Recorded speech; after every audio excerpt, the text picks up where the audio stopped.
So, through this webinar, we'll journey into the wild landscapes of Honduras and discover its incredible bird life and biodiversity. We'll explore how conservation photography can go beyond beautiful images to tell stories that inspire action. This session will spotlight local conservation heroes and the work being done to protect Honduras' national heritage. We look at how communities and conservation organizations can work together to create lasting impact. And finally, we'll explore how responsible nature travel can support both wildlife and local communities. Now, I would like to hand over the session to Adam, sir, and have him lead us through this intriguing discussion. Over to you, sir. I'll just start sharing my screen. Just a second. Excellent. Well, I'm going to start. My name is Adam Rainoff. I'm a photographer, wildlife photographer mostly, from here in California. Here in California, we're on different time zone. It's 7 a.m. here. It's 7:30, a little bit after 7:30 over there in India. I'm so glad we can actually get that global reach. One of the concepts I have of global wildlife fair is to bring people together from everywhere on the planet, and we are reaching that goal. I'm so excited to have everybody here today. Let's go to the next slide and we'll begin. Awesome. Today, we're going to talk about a place that's special to me. It's the nation of Honduras. Honduras is not just a tourism destination. Honduras is a place where you can find excellent people to share your wildlife experience with. So when we talk about tourism and traveling, it's an experience. It's an experience that we want to design for ourselves, not just travel. Anybody can go online and book a ticket anywhere and go travel to anywhere in the world, but you're not getting that experience until you connect with the people.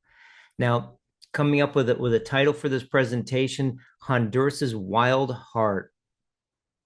Honduras is one of the few countries that I know of right now that can really say that they continue to be wild. They continue to be out in that area where you can go into the wilderness and really be in remote areas. And I've explored many places in the world, and Honduras is one of those gems that's still offering that experience. Let's go to the next slide, please. Just to get everybody on the same page, literally, we're going to talk about the nation of Honduras. If you take a look at where it's situated, where it's placed here, we've got the center of Central America. Now, Central America, when you talk about birds and you talk about species, Central America is its own region, its own region for different bird species, different areas. Central America is a very small place. It's got several small countries, all the way from Panama at the bottom up to the beginnings of Mexico. Now, when you go into Central America, you have many choices. You can choose Costa Rica, which is very famous. It's very famous, but there's reasons to go to Costa Rica and there's reasons to actually explore Honduras as well. You can go to Panama, you can go all the way up to Guatemala, which is also very beautiful. And Nicaragua is also very wild. Now, let's start talking about Honduras. Go to the next slide, please. And what are the advantages of going to Honduras? Now, as you can see, Panama has a lot of bird species reported. These are reports of bird species. Panama has more than the other nations in Central America, but it's really not about the amount of bird species. Now, Panama at over 1,000 bird species compares to Costa Rica at around 930 something species, depending on who you talk to. Now, Honduras is there with 788 recently recorded from eBird. Now, we're going to talk about how Honduras is a great destination in addition to places like Costa Rica and Panama. Panama has an advantage because it's close to South America and the Darien rainforest, where they get a lot of bird species coming in from the South American rainforest. And Costa Rica has another advantage. Since they have such tourism, they get a lot of birding reports. If you compare the number of birding reports, I mean, we could go down statistics all day, but the number of birding reports, you've got many times the number of birding reports from Costa Rica because it's more traveled in tourists with tourists. So if you want to look at some place where you can still go and you can still be wild, Honduras is my favorite in Central America. Let's go to the next slide. Now, we're going to talk about today some key destinations in Honduras. Now, I could sit here and talk about the bird species, and I can talk to you about this person, that person, go to this place, go to this place. I can give you a tourism guide. But, really, we have something beautiful called the internet. You can go get whatever information you want there. I will give you my experiences because I'm that guy where you can say, hey, a buddy of mine went to Honduras and he told me about this place. That's much more important than any internet page, internet listing, even any tour company, is having somebody who's actually been there that can tell their experiences. So what we're going to do today is we're going to talk about a few key destinations in Honduras, and then we're going to talk about what I like to call the Honduran heroes. There are many of them, but we're going to key on 4 specific people today and talk about how they have changed the experience in visiting Honduras. The first key destination in Honduras is the center of birding in Honduras. Really, the most important place to go when you go to Honduras is the Lake Yohoa. Lake Yohoa is a lake situated in the middle of the Honduran highlands in a place where several volcanoes have created this void that filled up with water and created a lake. It's absolutely beautiful. It's on the border of Comayagua, Cortez, and Santa Barbara. They're like states, the departments in Honduras. Next slide, please. And so when you go to Honduras, one of the places not to miss is Lake Yohoa. Lake Yohoa is very important because it is the largest lake in Honduras and also the center of bird watching. Now, surrounding Lake Yohoa, you've got several different bird watching destinations. There's very many places to go. There's a reservoir nearby called El Cajon, which I went to, and I got some excellent bird photos. There's also the Panacam Lodge, which is very famous.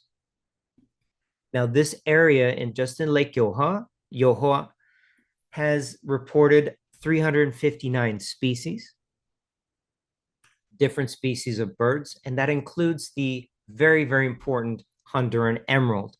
The Honduran emerald is Honduras's only real endemic that exists only in Honduras. And we'll go through a couple of images later on that includes the Honduran emerald. That is the goal of all the bird watchers who go to Honduras, is to see that special Honduran emerald. But Lake Yohoa is the destination. Also, we'll talk about just briefly, there's a butterfly center called Emerald Valley. It is one of the most important butterfly centers in Central America. If you are interested in butterflies, then we can talk about that another time. The Emerald Valley Butterfly Center, very important to Central America, and it's in Honduras. Next slide, please. So moving around a little bit into the other area of the highlands, we've got a region called Lempira. Lempira is very important, this region of Honduras. Lempira is important because it has lots of mountainous regions. This is one of the few places I've seen the macaws living at higher elevations. These macaws have been living in these pine trees. It's fabulous to see macaws, beautiful, colorful macaws in pine trees. But this area is very interesting because it has one of Honduras's most key areas. Next slide, please. It's called Salaque. Salaque is a Lenca word in Honduras. We'll talk about the Lenca a little bit later. But Salaque National Park has the highest point in Honduras. People think of Honduras and Central America as being very hot, jungle style. This is definitely not.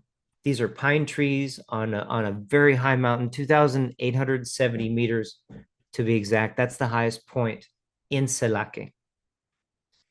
And if you have the opportunity to hike up to the top, it's actually a fabulous experience. And yes, it does get cold in Honduras. Now, I just want to remind you that during this presentation, please feel free to leave any questions here in the chat. I like to interact and answer any questions you have. I'll do my best to either respond directly to that question in the chat, or we'll save it for later in the question session. So, just in Salaque National Park, we see that it's the center of conservation. Salaque is very important to the people in Honduras. And it's also important to the bird species because we have a very different type of area. It's the high altitude cloud forest. And in this high altitude cloud forest, we have recorded 235, more than 235 bird species because the area is so large of Salaque. So this is another key destination, very important to have that experience.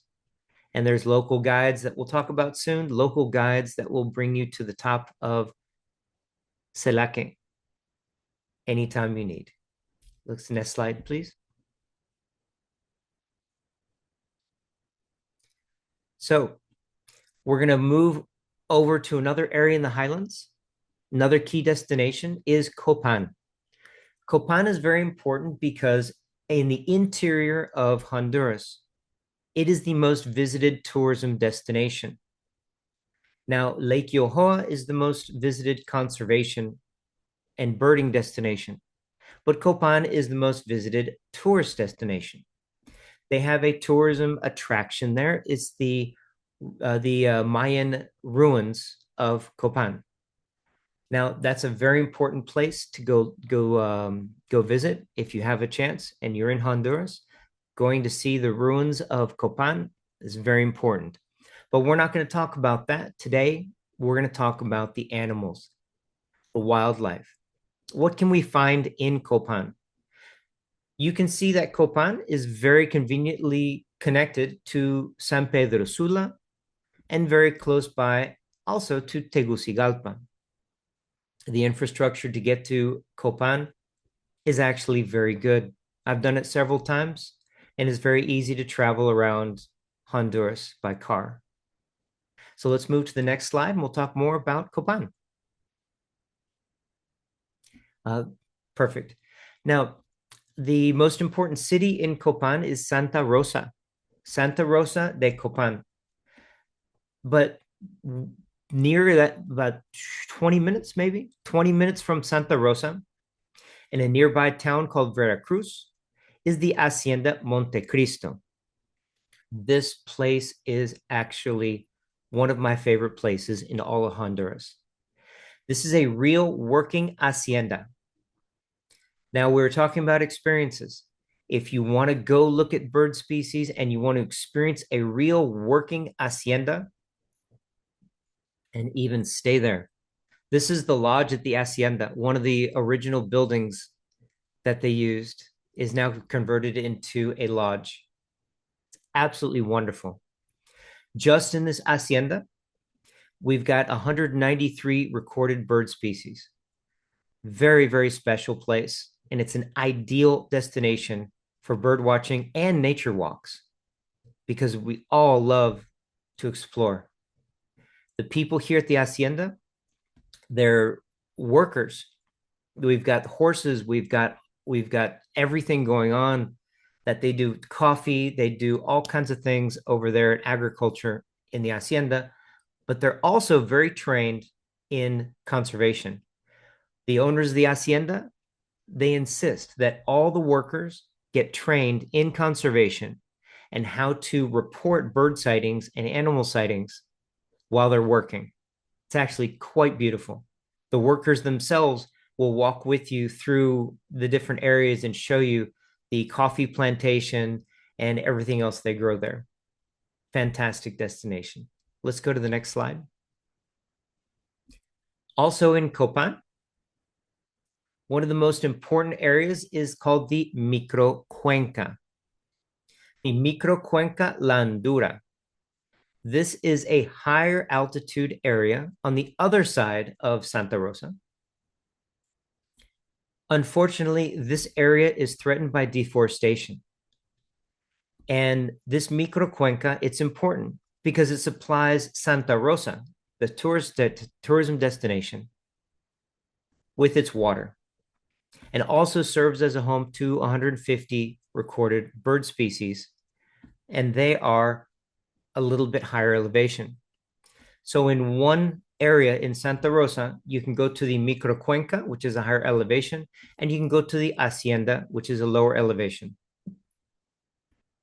I'm going to play for you a video showing the microcuenca and also introducing you to one of our heroes who also works in Honduras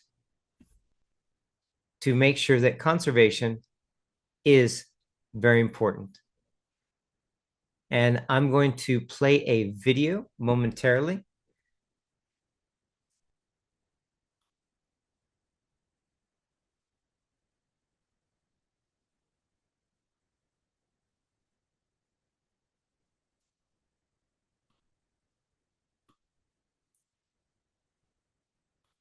Hosts, can you enable my video, please?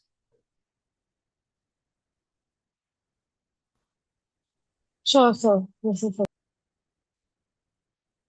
So we've got a couple of questions coming in from the people, and these are excellent questions. Excellent questions. Um, Talking about how do we start our journey and talking about Yohoa. We're going to focus on that momentarily. I'm going to choose this video and we're going to watch this short video and come back in a moment.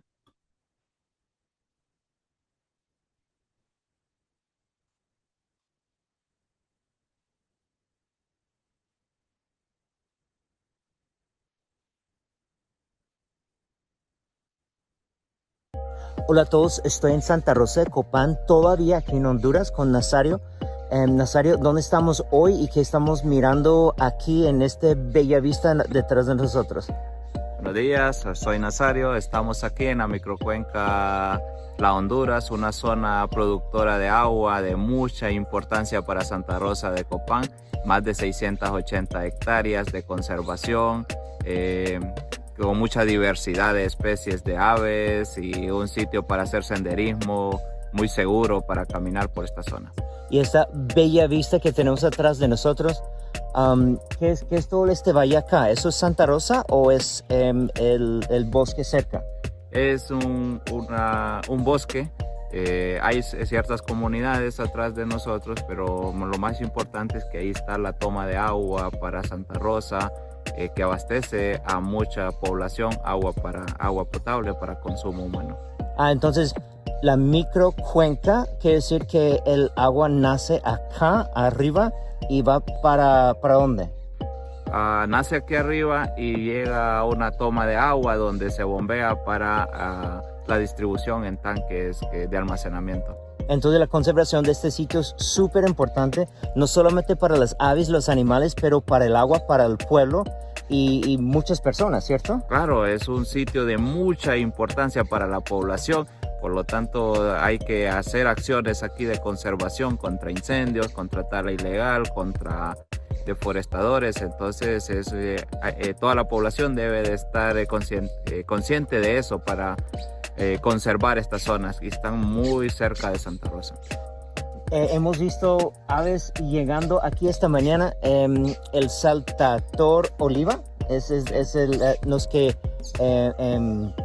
hablaron primero llegando aquí y salió una foto increíble de ese saltador para empezar el día. Me encanta, podemos empezar el día con una foto buena.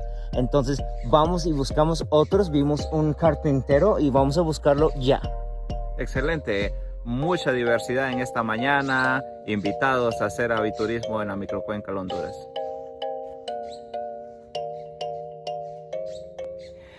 Bueno, ya terminamos acá. Nazario, cuéntanos un poco de lo que vimos hoy y me dijiste que hay un ave que vimos hoy que nunca has visto acá. ¿Cuál es? Sí, buena pajareada. Tuvimos en esta microcuenca, encontramos cerca de 20 especies de aves. Inicialmente escuchamos vocalizar dos colores forest falcon, que es un halcón de bosque. Eso fue como lo interesante de hoy, porque no se había reportado para acá, para la microcuenca. Dos especies de carpintero, el bushy crested jay, que es una chara, un jay azul muy bonito. También encontramos house wren, rusty sparrow, que son bien comunes acá en la microcuenca. Mucha diversidad de especies. Excelente. Para las personas que quieren venir acá, ¿cómo es la logística? ¿Con quién pueden hablar para venir acá? Yo sé que es un sitio privado, no es un sitio donde uno puede simplemente pasar por todo lado acá. Entonces debe tener alguien aquí para acompañar, ¿cierto? Sí, es importante hacerse acompañar de personas locales. Es importante acercarse ahí al kiosco de lo del turismo acá de Santa Rosa, que está en el mero parque central. Ahí la compañera Wendy lo va a atender para ella hacer la logística para poder venir a hacer senderismo, aviturismo. Excelente. Aquí en Santa Rosa, en el puro centro, donde la catedral, ¿sí? Sí. En el puro centro hay un kiosco. En el kiosco hay personas que pueden ayudar con la información de turismo y organizar todo esto. Entonces es muy bien organizado aquí en Santa Rosa de Copán. Ahora podemos ir a otro sitio y mirar más aves. Chao.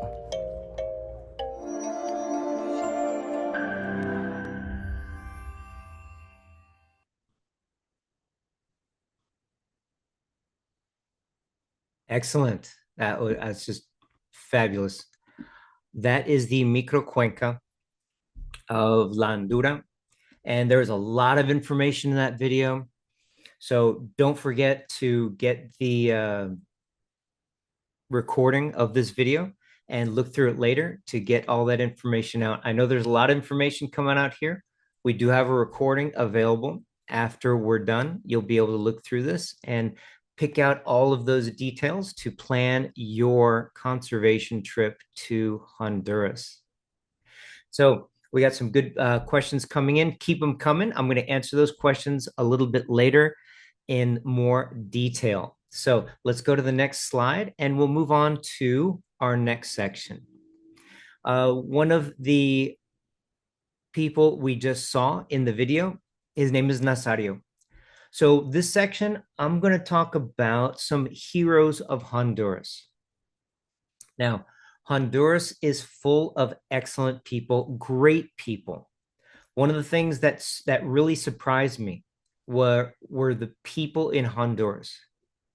Wherever you go, there are just these loving hearts that reach out to you and say, hello, you're here visiting our beautiful country.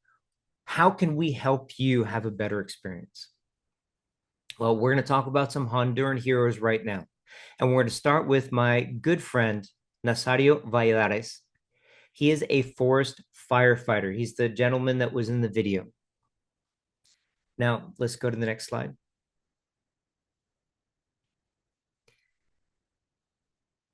When I go through these different people, feel free to take a screenshot and copy down their phone number and their email address. Any of these people in this presentation that I present, they are willing to respond directly to you. Don't even worry about it. Send them a message, send them hello. The people of Honduras are excellent people. They'll respond with information about the different areas. And if they don't know, they'll be able to refer you to people who can respond. If you want to plan a trip to Honduras, there's a lot of people out there that are willing to help. So let's talk a little about Nazario.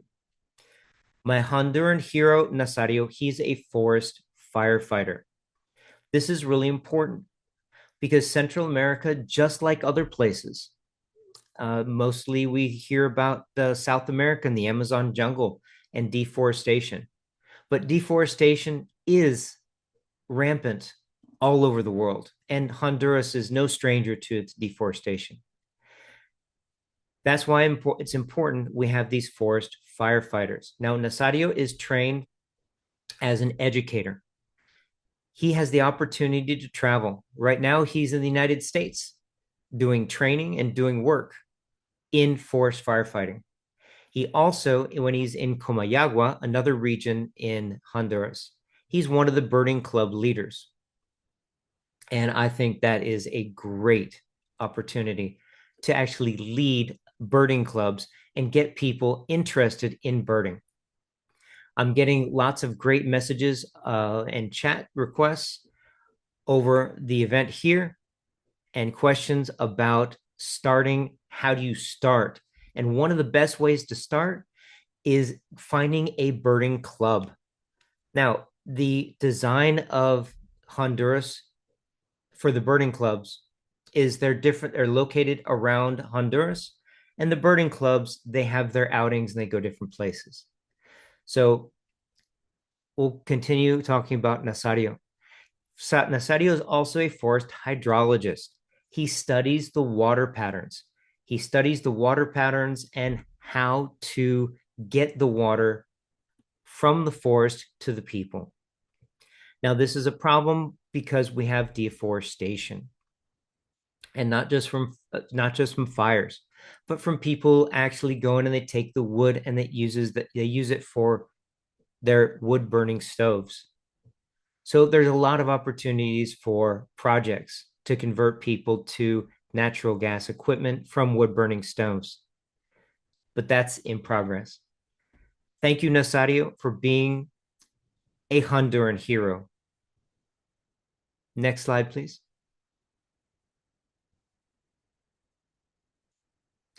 My next Honduran hero, his name is Eduardo Rivera. He's a nature photographer, but he's not just a nature photographer. This man is a wonderful person. I met him in Honduras, and we instantly hit it off and said, let's travel together. Let's go explore. Eduardo has not only been a photographer in different places in Honduras, but he's also traveled to the Central American region in order to capture images, and not just capture images to show other people to say that he's a great photographer, but he uses these images to increase awareness about the wildlife in Honduras and for conservation. Next slide, please. Eduardo is an excellent photographer, but he's also an excellent bird watching guide because he knows the area. Eduardo is on the northern coast of Honduras, but he has experience in the different areas around the coast as well. Going down from the lowlands, there's a place called Omoa on the northern coast, right near the border with Guatemala. And Eduardo has extensive experience in the coastal area. Now, we're talking about shorebirds, not the highlands now, but down near the shore. This is your expert for shorebirds. So make a screenshot. You've got his email address and his phone number over WhatsApp. Feel free to talk to Eduardo about anything you want, and he will answer you. Very good guy. Also in Eduardo's travels and explorations, he's become kind of like an amateur researcher, setting up trap cameras, making lists, doing research about what's in existence in these different areas. These are the heroes that I love to showcase and talk about, because Eduardo, he loves to explore and he loves to connect people together.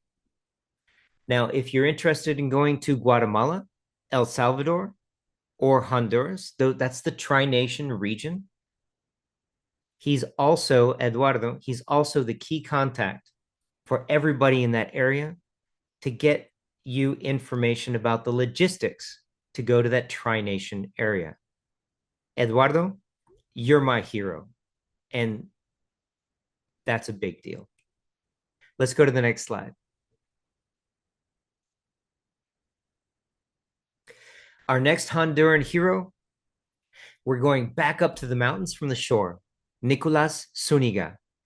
Nicolas is one of the most impressive people I've ever met in all of my travels everywhere in the world. Nicolas is not only knowledgeable, he's a mountain climber, he's an explorer, and he's also a conservation leader. And we need those leaders in order to keep conservation on our minds constantly, every day. Next slide, please. Oh, we have Egor Sanchez connecting. Egor, how you doing? Egor is a partner of mine from Colombia. So, Egor, don't forget to leave comments in the chat, because Egor has actually been there with me to Honduras. But let's talk about Nicolas, our conservation leader, hero from Honduras. Nicolas is the former director of the Selake National Park. And so he knows the area backwards and forwards, and he knows the people. Nicolas is also a licensed biologist. He's very, very knowledgeable in the actual technical specifics of how everything works in conservation.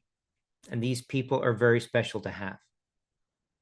Nicolas is also an expert in sustainable tourism, using his biology background and his knowledge of Selake. Nicolas is able to design tourism destinations, design the things about, oh, hey, Egor is connected. Nicolas is able to design actual routes to look at tourism from a sustainable perspective. And that's a big deal. Nicolas is also a conservation researcher. And we're not talking about just putting up trap cameras, but Nicolas actually participates in the biology background of conservation. When you really get into the numbers, when you really get into the details. And of course, he's a mountaineering and birdwatching guide. These heroes from Honduras, they have what we call here many hats. They do many things. Don't forget to make a screenshot of this screen to copy down Nicolas's phone number and his email address if you want any information about that. Let's go to the next slide.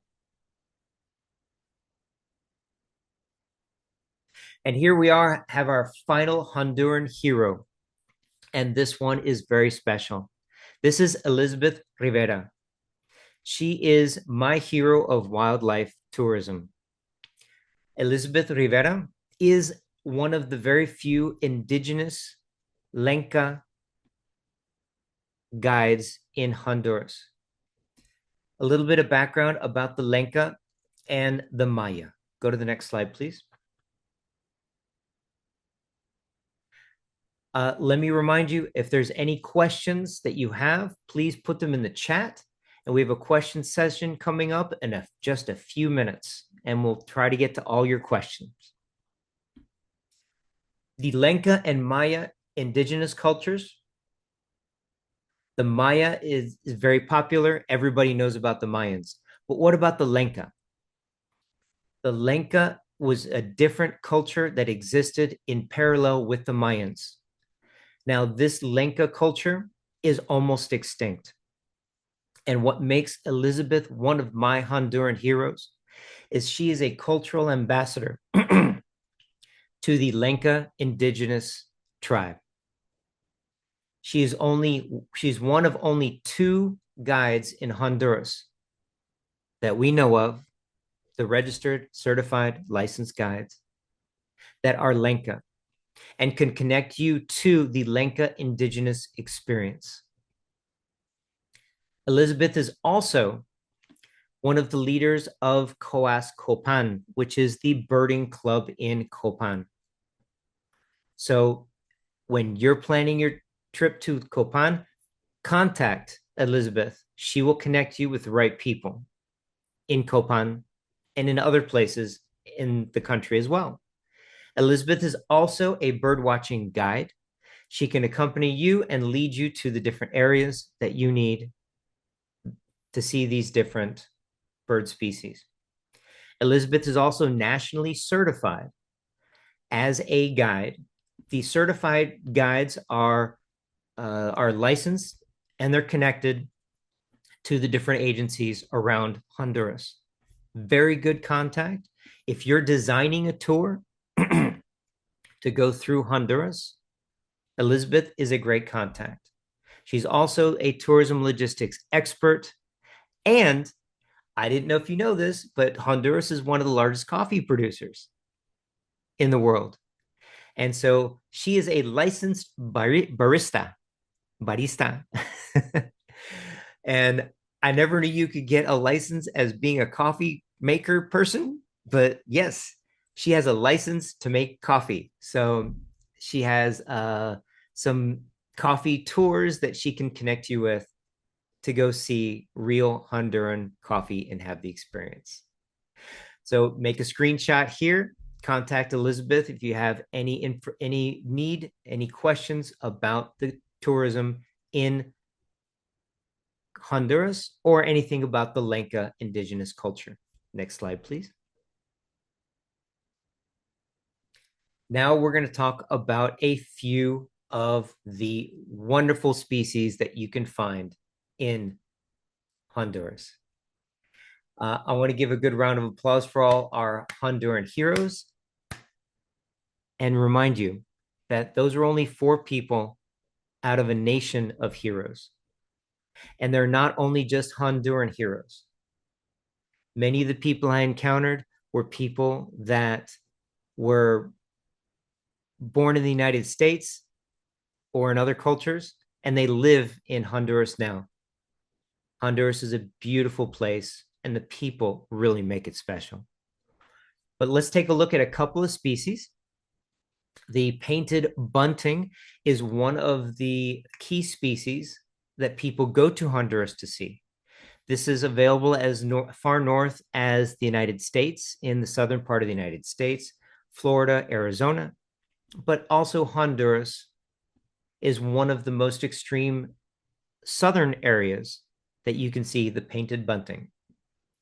Painted bunting is one of the most sought after birds of any photographer and any bird watcher. Next slide, please. So let's talk about the white-eared hummingbird. Now, we're going to see the Honduran emerald, which is the Honduran endemic. But the white-eared hummingbird is also an endemic. Let me explain. It's not an endemic to just Honduras. But because Honduras is so small and Central America is such an important region, I call them regional endemics. I'm not a biologist. I'm not an ornithologist. I'm no ologist or anything. But I call these the regional endemics because the region of Central America that cover and includes Honduras is the only place you can see birds like this, the white-eared hummingbird. And Honduras is the best place to go do it. Next slide.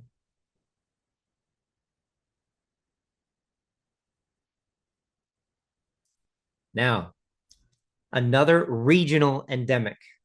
This is the azure-crowned hummingbird. Now, I want to know, what do you think this is? Do you think this is husband and wife? Or do you think this is mother and child? Now, you biologists out there, you're going to say this is absolutely mother and child. Now, the azure-crowned hummingbird, I also captured this at the Hacienda Montecristo, a real working hacienda. I captured this moment of pure love, a mother feeding her child. It was a beautiful experience. My friend Nasario was there with me. We had this experience together and it was awesome. So this is another regional endemic, the azure-crowned hummingbird. Let's go to the next slide, please. One of the other important birds that you can find in Honduras is the gartered trogon. One of my favorite because of the way they sound. It's just a beautiful sound when you can listen to the trogon in the forest and then look up and see the trogon there quietly looking at you with this yellow ringed eye. Absolutely beautiful. This is another species you can see in Honduras. Next slide, please. The most important, arguably, bird in Honduras is the endemic, the Honduran emerald. This is the golden gem of Honduras. It is not hard to find, but it does take work. The locals, they know where they are. They know where this bird is, and they know how to get you there. This bird is seen in different areas in Honduras, from the area of Lempira, which I showed you earlier, all the way down to Lake Yohoa and other regions. This particular photo was taken at the border of the El Cajon Reservoir near Lake Yohoa. But I've also photographed this bird over in Lempira, and there's a place called Gracias in Lempira, where you can see this bird very easily if you know the right local guide. Next slide, please. So that's it for the information that we're going to present today, but I'm going to tell you, here are my plans. Now, Honduras is a fabulous place to explore. And just like any other place, there's more places to go. I know, Egor, I know you want to go here. We're going to go. Just give me some time. I need to put it together. We'll go here soon. This is a place that'll be my next destination. My next destination is called Gracias a Dios. In Spanish, that means thanks to God. That means thank God. Gracias a Dios. This area is a pristine wilderness called the Mosquitia. It is the jungle of Honduras. We talked about the mountains and the highlands. We talked about the lowlands, and this is actually the jungle part of Honduras, where the mighty rivers meet the Caribbean horizons. That's just beautiful. So this is one of the special areas in Honduras that I'm planning to go to. This is my next destination in Honduras. Next slide, please. So to wrap this up and to start our Q&A session, I think we're almost right on time with the Q&A session. I'm going to say that ecotourism in Honduras connects travelers to nature. It also supports the communities. And in doing so, it helps protect our biodiversity, not just for us traveling, but for the people of Honduras and the future generations. The people of Honduras make the experience special. The land, the jungle, and the environment make the experience beautiful. And talking to the people, every time you spend one little dollar of tourism money, that money goes a long way to protect and inspire the conservation of Honduras. So now I give you this challenge. I give you the challenge to go to Honduras, to go to Central America, if you can, explore, talk to the people, see what you can find, and meet some heroes of your own in Honduras. Thank you very much for listening to my presentation. We're going to transition now into the question answer portion of our presentation. And if you'd like to see more of my photography or follow what I'm doing in different countries, including my upcoming trip to India, you can go to social.rainoff.com or just put my name in Google. I'm the only Adam Rainoff anywhere in the world. So, Global Wildlife Fair, I'm going to give it up to you, and we can go look at the different questions. Thank you so much, sir, for this very wonderful presentation. And with this, we quickly jump off to the question answer session. So the first question, and that is the most commonly asked by many participants, that as a beginner, they're asking for your suggestion for a camera for wildlife photography, and how can they go about establishing themselves in this field? Wow, that's a great question. The question, it says, how do we start our journey as a wildlife photographer? That is a great way to go into this concept. I talk to people all the time. They say, what do I want for a camera? And my question is not what do you want for a camera? It's where are you going to go? Who are you going to see? What are the experiences that you're going to have? And when you identify those experiences, how are you going to capture those experiences? And why? Why are you capturing these experiences? Are you capturing the experiences for yourself? Or are you going to show to other people? What are you doing? And so my suggestion is, before you spend money on a camera, because anybody can buy a camera if they have enough money for it. Before you spend money on a camera, use the one that you have in your pocket. Everybody has their cell phone. They have it every day. And all you have to do is take it with you, go on a hike. Find somebody that's going on a wildlife hike. There are clubs and connections in every city and every town in the world. There are nature people who like to go on hikes. Go on the hike. Take your cell phone. Make some videos. Make some videos. It's real simple. Hi, I'm in a small town. I'm in the woods. I'm in the forest. And look at all this beautiful area behind me. Take that video. Put it on the internet. Put it on TikTok. Put it on Instagram. Put it on Facebook. Put it all over the place. And people will see it. People will see it and say, how can I go to that place? That's how you get into the networks.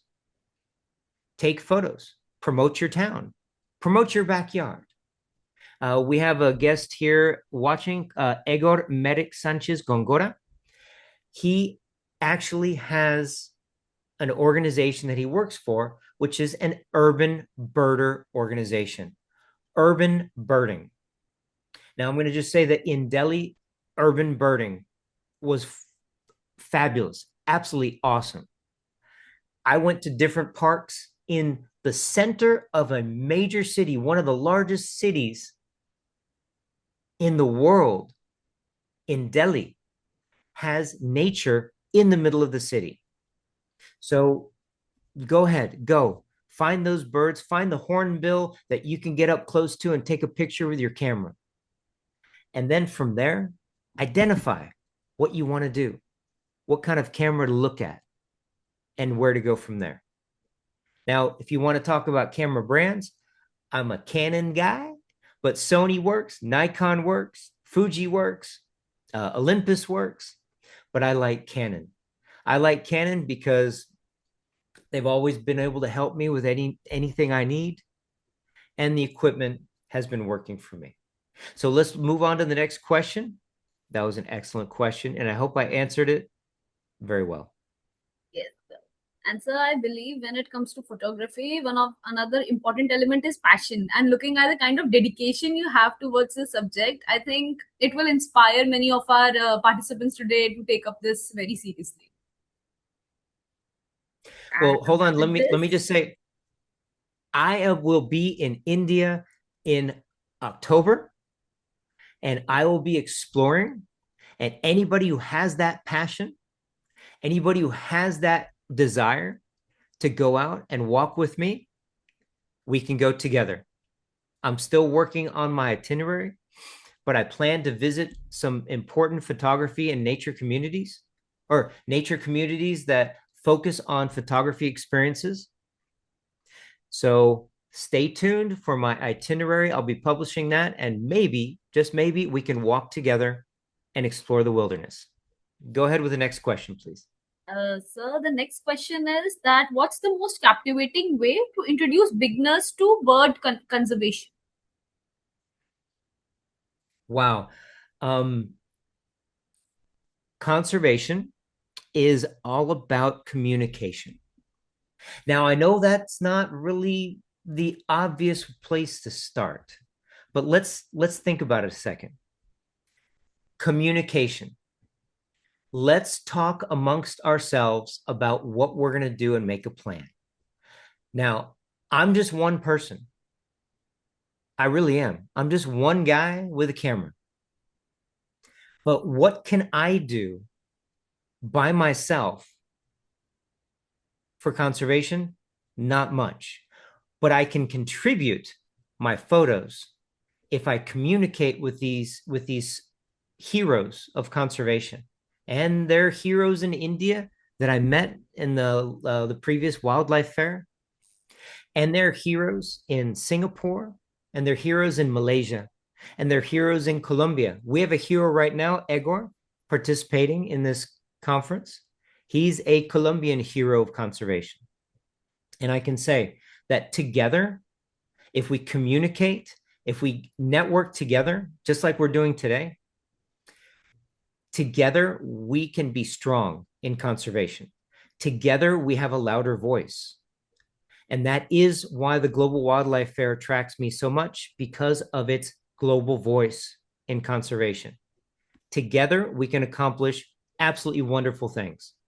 And so, to answer your question directly, let's look at these wonderful things that we can do together. Be together in a group, search for a group. There are groups everywhere. I would like to identify one of these questions. I've got an entomologist that's asking about a camera.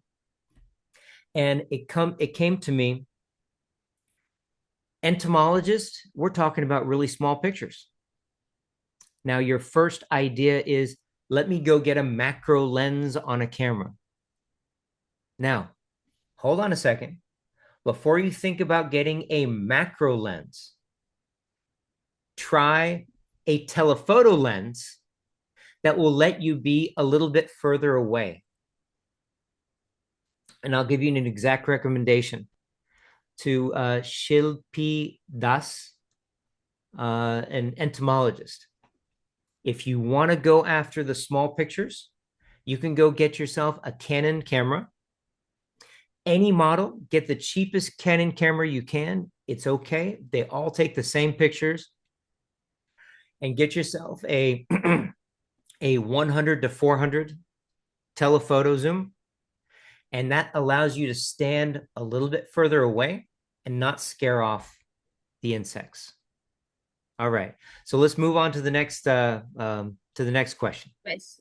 So, sir, the next question is by Misa Ma'am, and she wants to ask that in your experience, does tourism actually helps with conservation efforts? And what would happen if the reverse was to take place of it? Wow, thank you for that great question, Misa. I have had that experience, and I have seen that happen. I see that in some places in the world, some places in Costa Rica. There is too much tourism. And I understand there has to be a balance. There has to be a balance. And that depends on the people. Tourism brings, well, let's be real. Tourism brings money into the community. The place where they cook your food, the place where you sleep, the transportation, the guides, the destinations that charge for coming in. All of those places, they get money. But we have to be careful when we grow. And we have to network again. Remember, united, we can be strong. United together, we can be strong. There is a place in India that I am planning on going. I'll share it very soon, but there's a place in India I'm excited to visit where the entire community, and this is an example of it, and you might know where it is, the entire community got together and said, we want to grow tourism in a special way that limits what we're doing and make sure that we preserve what we have, but also welcome people from other places. And the community themselves united behind the desire to keep tourism positive and make sure it aligns with conservation.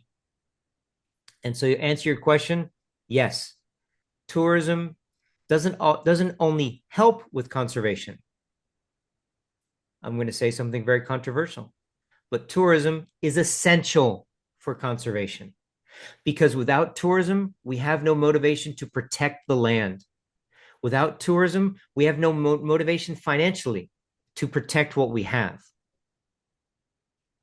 We can't rely on governmental agencies because politicians, they change their mind. They move on. New people come in, people leave.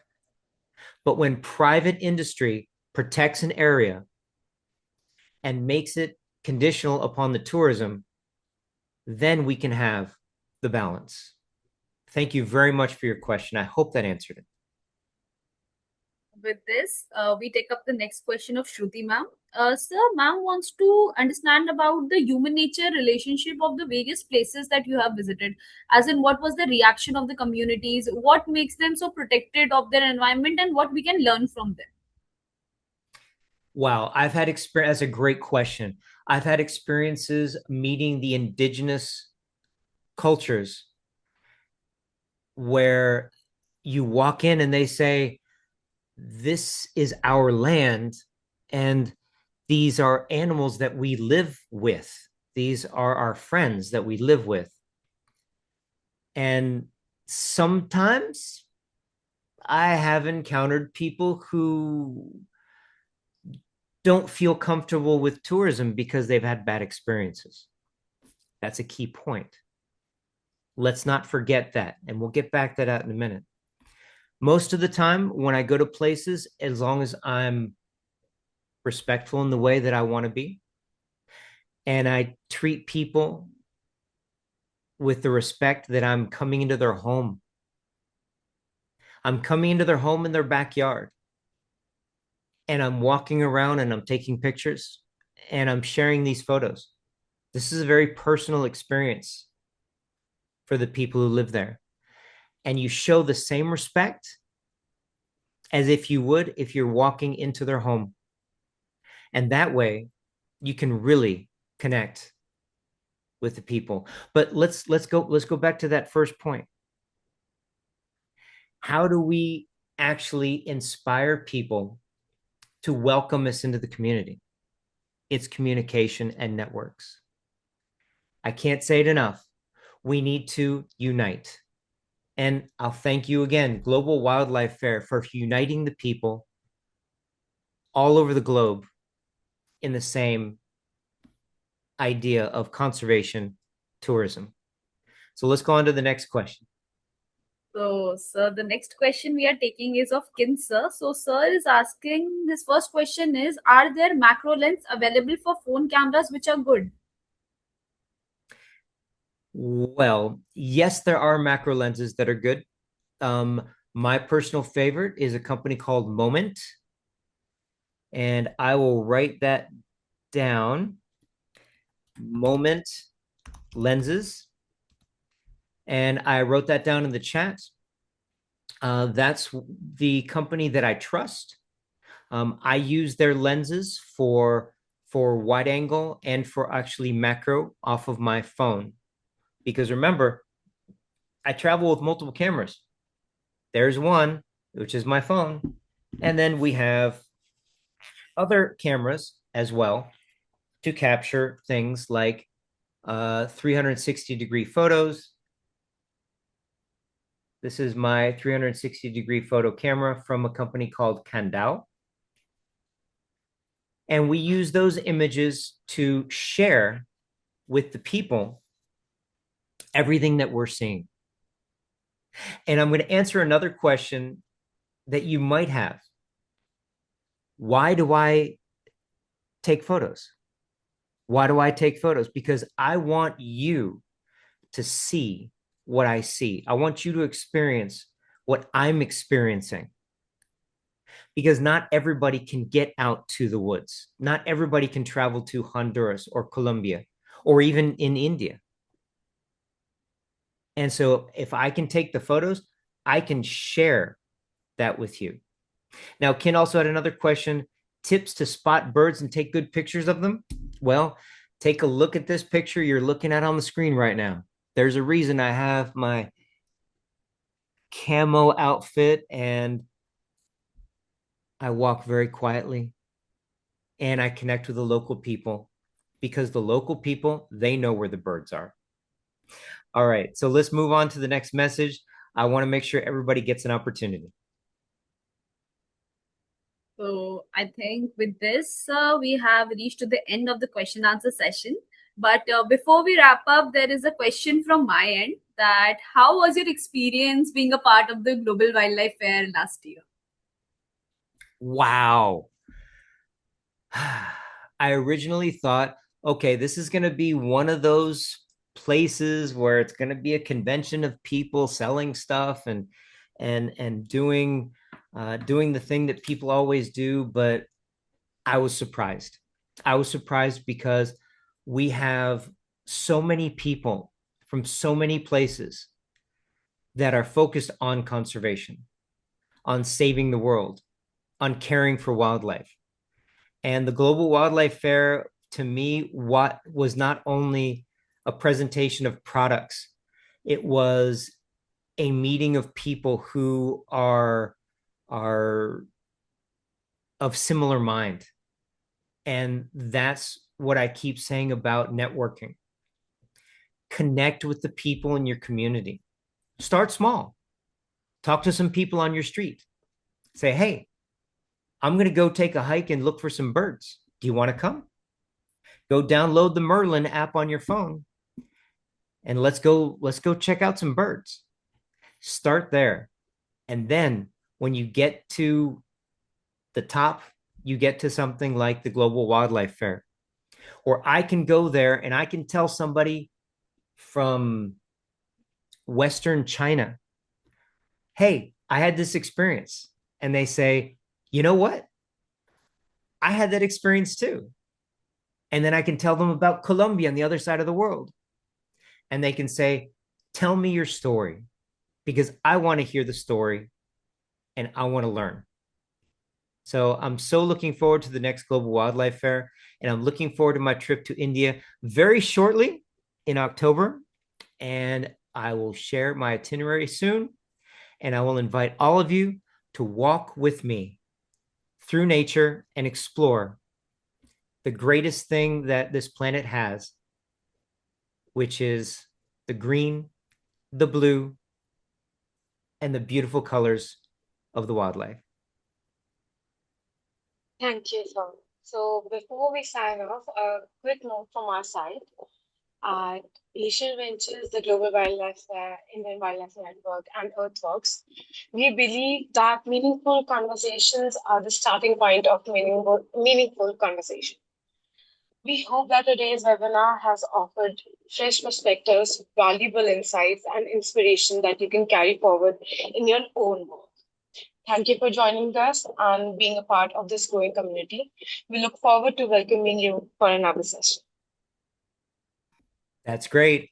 I'll see you guys in Delhi in just a few weeks. We're going to have a lot of fun, and we're going to do some videos, and we're going to connect with the same network and show you what we're doing in the world in conservation and nature. Thank you, everybody. Thank you.